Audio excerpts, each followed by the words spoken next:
BJP কর্মীকে মেরে মাথা ফাটিয়ে দেওয়ার অভিযোগ উঠল তৃণমূল কর্মীর বিরুদ্ধে। হালদিশহর পৌরসভা 17 নম্বর ওয়ার্ডে পূর্ব প্রসাদ নগরের বাসিন্দা।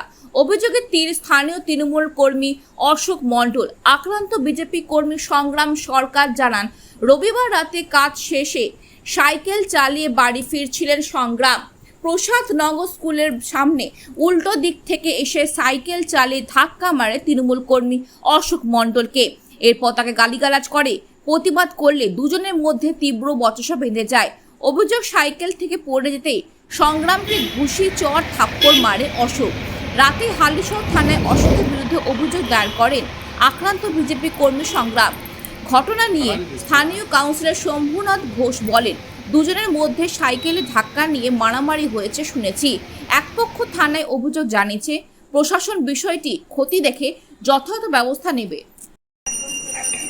কে এই অশোক মণ্ডল? কে এই অশোক মণ্ডল? আগে সিপিএম করতো, ঠিক আছে, বাপি ঘোষের সাথে সিপিএম করতো। বাপি ঘোষ যখন টিএমসিতে যোগ করে, সেও টিএমসিতে যোগ করে।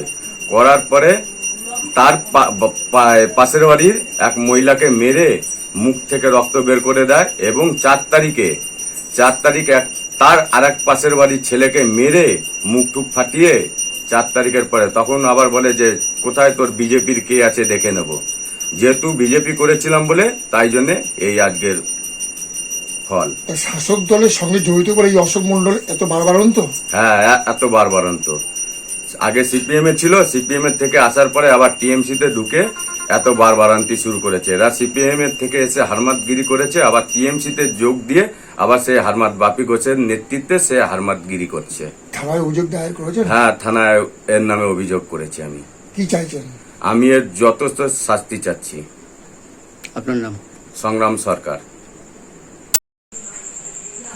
আপনার ওয়ার্ডে দুজন ব্যক্তি, সংগ্রাম সরকার এবং অশোক মণ্ডল, তারা আজকে সকালবেলা সংগ্রাম সরকার মিল থেকে আসছিল সম্ভবত, ওখানে অশোক মণ্ডল যাচ্ছিল, দুজনের সাইকেলে একটা অ্যাক্সিডেন্ট হয়। সংগ্রাম সরকারের অভিযোগ, আমি যে পথ দিয়ে যাচ্ছিলাম ও রং সাইডে ঢুকে আমাকে ইচ্ছাকৃতভাবে ধাক্কা মেরেছে। ও অভিযোগ করছে আমি বিজেপি কর্মী, ভোটের ফল প্রকাশের পর আমাকে বেশ কয়েকবার ধমকেছে, চমকেছে, আজকে সুযোগ পেয়ে আমাকে মারধর করেছে এবং মাথা ফেটে গেছে। পুলিশে অভিযোগ দায়ের করেছে। দেখুন, দুজনকেই আমার চেনা, দুজনেই আমার পাড়ার ছেলে, ঠিকই বলেছেন।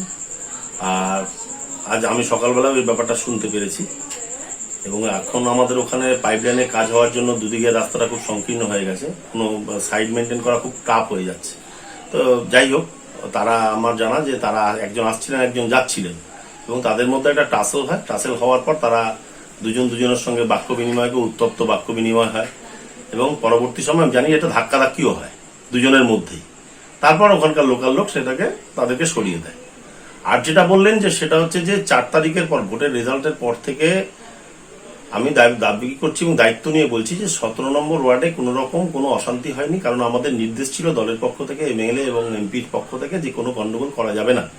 তো সেটাকেই আমরা দলের নির্দেশ মাথায় রেখে আমরা শান্তিপূর্ণভাবেই রয়েছি। আর যদি কোনো রকম কোনো থ্রেট বা কোনো গন্ডগোল হয়ে থাকে তাহলে তো প্রশাসন জানতো, তাহলে তো প্রশাসনের কাছে রিপোর্টটা থাকতো।